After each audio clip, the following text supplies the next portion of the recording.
Whether by circumstance or by design, there is a chance that you will hit your golden years as a single person. Are you ready to shoulder the financial responsibilities on your own? Cory Sickles joins me once again to talk about what he knows best, retirement planning. He, of course, is with Safe Harbor Retirement Group. Cory Sickles with Safe Harbor Retirement. Good to see you again, Cory. Good to be here, Robin. You know, last time we focused on couples and retirement. Today we're talking to the singles. Would you say the planning is much different for the two categories? Yes, I would. And you know, one of the things that, you know, I always believe in is you need to be able to have a plan. And it doesn't matter whether you're single or if you're even planning for a couple. But when you're single, it's really just you. So there's no other expenses to share. Which is a big part of it. So any type of income, when we start talking about income planning, it's really all based upon you. So it's more important than ever, I think, for a single person to really have a plan and to be able to save. And you really need to be able to save as early as possible as well, because you want to make sure you have the income that you need in retirement. And the other part of all this too is, since you are sharing, you're the only one sharing the expenses. One of the other things that we'll talk about this, here in probably a few minutes, but you're also going to be the only one, if something which should happen to you, if you're ill or if you go into a nursing home or long-term care or assisted living. So you're the only one that has to really be able to take care of yourself. Now, Cory, and you often say, too, that they should consider a few things, and one of which is assume you're going to live a long time. Because if you do, and especially as we talk to maybe single females who live longer, that could be a big thing that you have to put into consideration when it comes to your budget, when it comes to how much money you have over the course of your life. Right. I mean, again, you're the only one. And let's face it, say you retire at 65 or even 70, you could have anywhere from 20 to 30 years in retirement. And the one thing you don't want to be able to do is, since it's only you taking care of yourself, is you don't want to be in a position where you're going to outlive that money. So by being able to have a plan, by able to save, by working with, an advisor like myself, we're really going to be able to give you the tools and kind of be that sounding board for you to make sure that you are going to have the retirement that you want. You often talk about when you take Social Security is an important factor.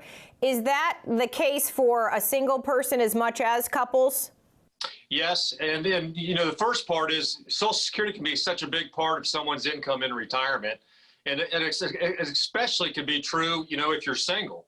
Now, you might be divorced or you might be a widow or a widower, and one of the nice things there, if you are been married over 10 years, or again, if you're a widow or widower, you might be able to actually take some of those benefits from your ex-spouse or, from your spouse that is deceased.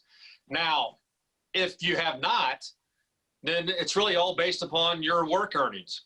And I think one of the biggest things that people really need to think about, especially being single, is once you reach your full retirement age, and for baby boomers out there, it's going to be, most of them, it's going to be 66, but Social Security grows at 8% per year until the age of 70. So if you're able to maximize that, that's a 32% increase of your monthly income. Now, one of the things that we have is whether you're whether you're single all your life or whether you are divorced or even widowed, we're able to actually, we have a Social Security maximization report where we can sit down with you and show you when is your optimal time to be able to start taking Social Security to get the maximum lifetime benefits. Yeah, because that can make a huge difference, as you said. So the other thing when you're by yourself that you need to consider, and you did touch on this a bit, but is an emergency case. What if you're incapacitated? So what if some of those things happen? Should you have certain things in place, I guess, if you're single, even more so than if you have a partner? Yes. One of the things that could happen tomorrow is something could happen, you can't take care of yourself or you can't make those financial decisions. So one of the things you really need to be able to make sure that you have in place, and you want to do that when you're healthy, it's the easiest thing to do. You want to make sure that you have a will or a trust, or you have your financial power or your healthcare directives. If you're childless, then you're going to have to probably rely on a friend to be able to make those decisions. If you do have kids, maybe your kids can handle all that. But if you don't have them in place, then it's going to go to the state. The state's going to make the decisions, for you. So you want to make sure that you have all your health, all that stuff in line. You also want to make sure you know where your documents are so that person has access to them. And, one of the things we provide our clients is our generational vault, where we can store all that information. And as long as you have access to the internet, or, your executor or whoever you designate as your trustee or whatever else, they can have access to those documents as well when that, if that does happen. Okay, it's all important stuff. So between the vault, the Social Security optimization tool, the fact that Safe Harbor has all of these at their disposal and will be able to share it with your clients is a huge benefit. So you have 2 offices locally, Cory, and I know consultations are always complimentary. You can do those like this, come into the office. So go to safeharboroh.com and get started. Thanks again, Cory. Thank you, Robin.